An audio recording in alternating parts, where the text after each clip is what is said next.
Hey Bulldogs, let's see what's happening this week on Code Blue News. Brianna kicks off a new series showing off HMHS artists. Matthew shares an exclusive look at Holbrook's very own light show, and Vincent is here with an insightful segment on the HMHS Social Justice Club. Now please stand for the Pledge of Allegiance and a moment of silence. I pledge allegiance to the flag of the United States of America, and to the republic for which it stands, one nation, under God, indivisible, with liberty and justice for all. Please remain standing for a moment of silence. Please be seated. Hey Bulldogs, today is a very special half day here at HMHS. Welcome back to Code Blue News Season 3. I'm Joseph McLaughlin here with Andrew LaRossi, 6 feet apart.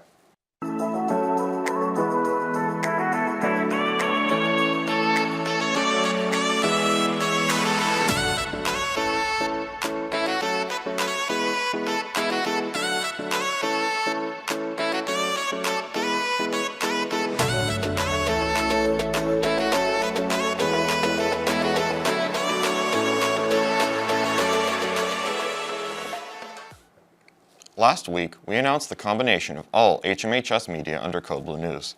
You can now check out our new website at codebluehmhs.org to find the latest stories and content. Now, let's take a look at a new Code Blue News series, Artist of the Month, a 60-second segment highlighting an aspiring artist at HMHS. Hi, I'm Ruby Ambrell. I first really got into art probably when I was 2, because I just used to draw when I was little, and my mom would kind of endorse that because she's an artist too. So I have a pretty specific style. If you see it, it's pretty colorful. I like to include a lot of spiritual themes in my art and different messages, different things that inspire it. So I wouldn't really say I create specifically portraits or landscapes. I can do both, but I choose to include a lot of different things. Sometimes I'll do a portrait and then do my kind of style of abstract colorfulness around it, or just plain, I don't know, I just feel like it's boring if I do it plain. Yeah, it's something I definitely love to do as a career, because it's just something I love to do in general. I don't do it for the rewards or the money or anything. I love to do art, so that's just what I do. Yeah, so I just made an Etsy shop. It's in my Instagram bio if you follow me. It's called www.etsy.com/shop/RubyAmbrellShop. My advice would be keep practicing, and if you haven't really found your style and what you kind of like to do yet, just kind of mess around with other types of styles of art, and maybe you'll find one that you really love. Thanks, Brianna and Ruby. I can't wait to see what other artists HMHS has to offer. Congratulations to all the students who have been accepted into the Holbrook's chapter of the National Junior Honor Society. These students were accepted based on their commitment to the organization's core values of scholarship, service, leadership, character, and citizenship. With Christmas fast approaching, you may be going out to see houses decked out with Christmas lights. Matt is here with a story on one of the most famous light displays in Holbrook. Happy holidays, everybody. I'm CBN reporter Matthew Messina. Right now, I'm at the house of Glenn Godwin, who is best known in Holbrook for his light shows every Halloween and Christmas. Let's check it out. I've been doing this for about 10 years now, and what inspired me is that for 25, 30 years, I put regular Christmas lights on the house, but I started to see online type of conversations that people were timing the lights to music. So I wanted to do that. I've done Christmas and Halloween decorating for about 20 years. I've been doing these light shows now for about 10 years. And yes, I plan on continuing it until hopefully one of my grandkids takes over. But the difference is now is my wife won't let me up on the second floor to put lights up. So I have a local company actually come and install the lights for me that I can't reach.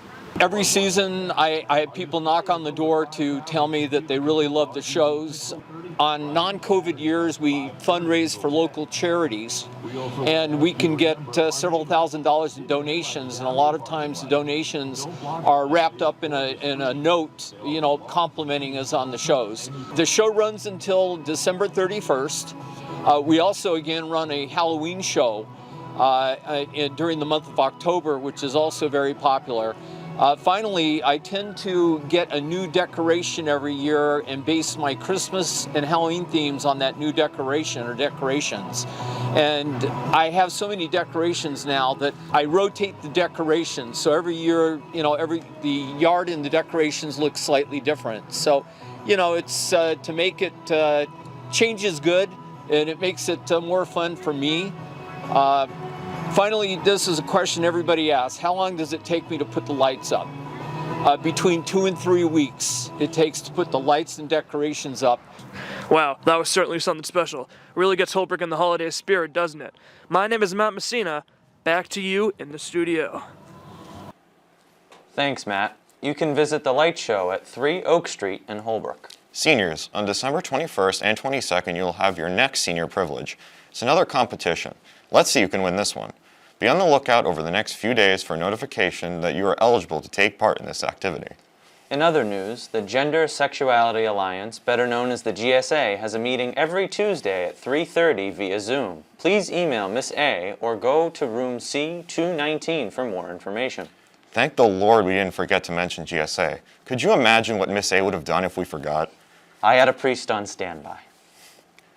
Hey gamers, it's me again. Today is the last day to let the coaches know you want to try out for the esports team. You heard that right. You're going to be on a gaming team here at HMHS. All 9th through 12th grade students, check your email for the form to sign up today. Can't find it? Email Principal Stevenson and she can resend it to you. Now, let's turn things over to Vincent Tran with a spotlight on the HMHS Social Justice Club.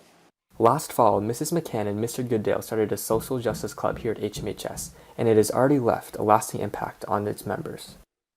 I personally joined Social Justice Club because I wanted to make a difference in our community, and I also wanted to make people that look like me or have ever felt discriminated, I want them to feel loved and accepted, especially in school.